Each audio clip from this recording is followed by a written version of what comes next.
All right, everybody, good morning. We are moving right along here, and we are moving into a position that is tough. This is tough, right? Nose tackle is hard. It is a lost art in the modern NFL. I remember when I was younger, there were real nose tackles out there.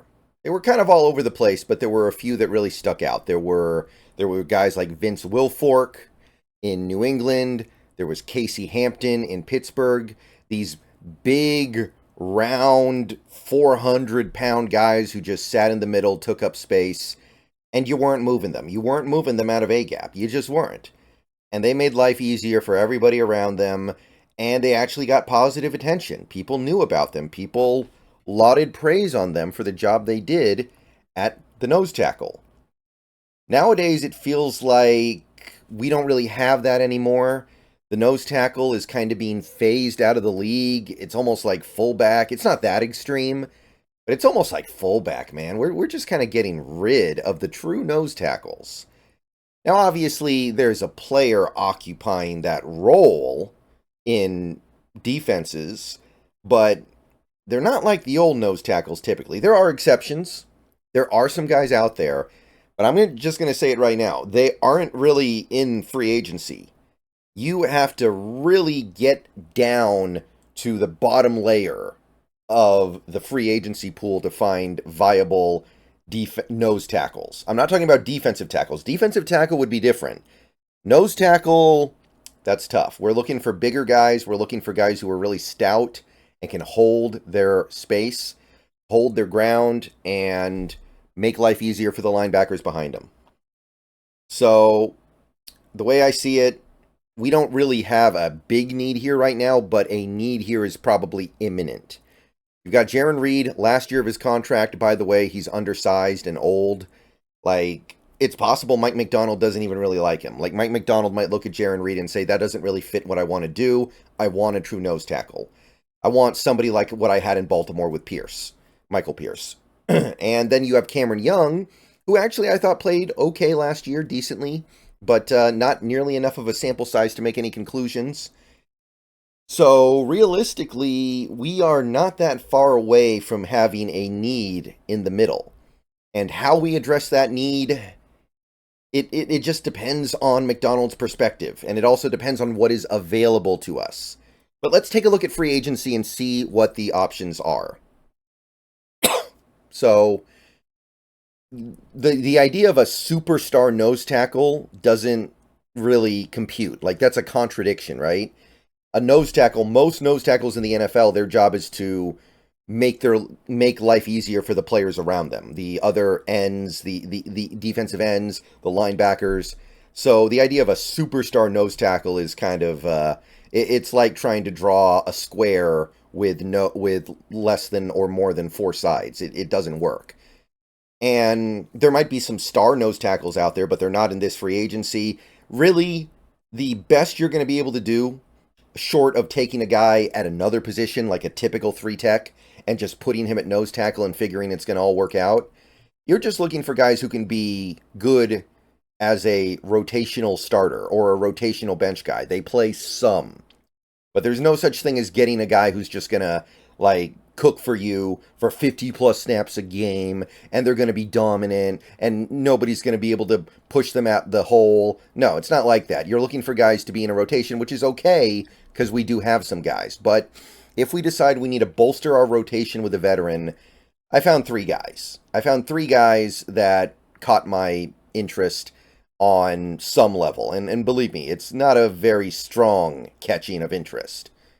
But we have Greg Gaines here. He's probably my number one. Greg Gaines, former Washington Husky, 4th-round pick, went to the Rams, won the Super Bowl with the Rams, had some good years there.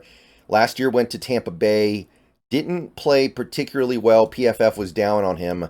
But when you do a little bit of digging into Greg Gaines and his usage, the years in which Greg Gaines played well tended to be the years where he was in A-gap a lot. He was lined up as a nose tackle. And these years where he's not doing quite so good are the years where he was on a team that put him more like a 3-tech, where they actually had him lining up outside the middle. So it seems to me Greg Gaines is going to find his best success when he's moved to a nose tackle role exclusively, or as much as possible. He's only going to be 28. Age should not be a big concern. This is a player who relatively recently was a really good part of a team that won the Super Bowl.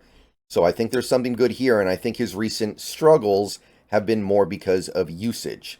And he only was $3.5 million last year, and he didn't play that well.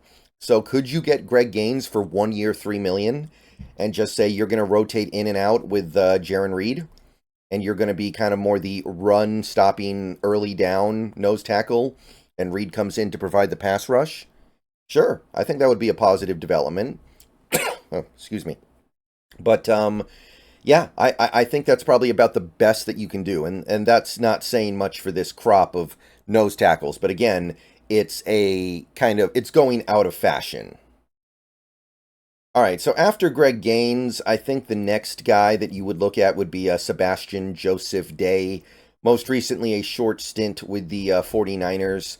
And before then, he was with the Chargers for a bit. He was also a Ram the year they won the Super Bowl. So they actually had a little bit of a run of nose tackles there. I think the year they won the Super Bowl, he kind of moved to defensive end. But he was a nose tackle for them the 2 years before, including he was the starting nose tackle for the 2020 Rams under Staley. Remember, that was the Rams team that had the #1 defense in the league. So he was the anchor in the middle of the #1 defense in the league in 2020. It was hard to play defense in 2020, by the way. That was the COVID year. So I look at that and I go, there's something here that I can work with. And this is another guy. This is actually another guy who you go back and look at his usage. There is seemingly a correlation between him getting utilized as a nose tackle and him playing at a high level and him being part of something good. Like look at what he was doing in 2020 with that #1 defense when he was mostly lining up just over A-gap. Just a straight nose tackle for most of his snaps. He was really good. And then down the line, he ends up lining up in B-gap more. He ends up lining up as more like a 3-tech where he's expected to be more disruptive. And you see the diminishing returns on his play to where the last few years he's been relatively anonymous and the Chargers basically just let him go to San Francisco just so he could try to farm a ring. But I think that there is something pretty decent here. He's only going to be 29. Age is not a thing for him yet, really. And I think that if you brought him in and said, we're going to rotate you in and out with Jarran Reed and a little bit of Cam Young, and we know somebody's going to get hurt eventually because you're in the trenches like that, running into 1,000 pounds of offensive linemen, and you're getting smushed up in the pile all the time. People get hurt. We know you're going to get hurt. We know all that. So we're going to just let you be the 1-tech, though. We're going to let you focus on being the nose of this defense, and you'll be good. So, Sebastian Joseph Day, I think, is probably the, I would say the second best option. I kind of feel like he is. And he should be cheap. He's coming off a year where he was only $2.7 million. Like, you pick him up for $2.5 million and say, we're going to try to rehabilitate you. That's probably doable, right? Like, there's nothing that he did last year that should be like, oh, I need to go get paid now. Maybe he gets a slight bump up to $3 million, but it's all kind of the same at that point, isn't it? All right, so those would be the best guys. I got one more guy in this group, but this should give you an idea of how bad it is right now, about how much I had to reach to find something worth my time. We've got Al Woods. Al Woods was the third best guy I could find. So we've been on the Al Woods ride a couple times already.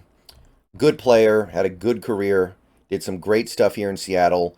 He's actually been on this team like 3 different times. This would be a 4th stint. But I don't know if anybody wants to get on the ride again. He's about to turn 37. And clearly his best years are well behind him. And one thing that I do want to stress here when it comes to Mr. Al Woods is that he is another guy who, when you go through his PFF and you take a look at his usage compared to his production, when he's allowed to occupy the nose tackle responsibilities, he's pretty good. Even as recently as 2022, he was good for us. He was one of our better players, as sad as that was. He was probably our best defensive line player along with Shelby Harris in 2022. When he was allowed to worry about A-gap when he was allowed to just line up as a nose tackle, he was good. Last year, when he did play for the Jets, and he didn't play that much because he got hurt kind of quickly, when he was allowed to line up as a nose tackle, it seemed like he was still fine.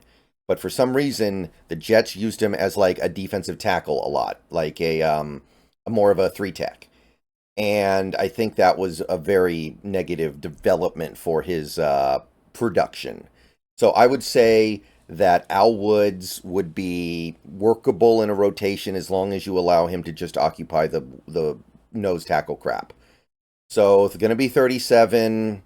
You can't lean on him too much. You're going to have like a pretty firm rotation with Reed, Woods, and Young.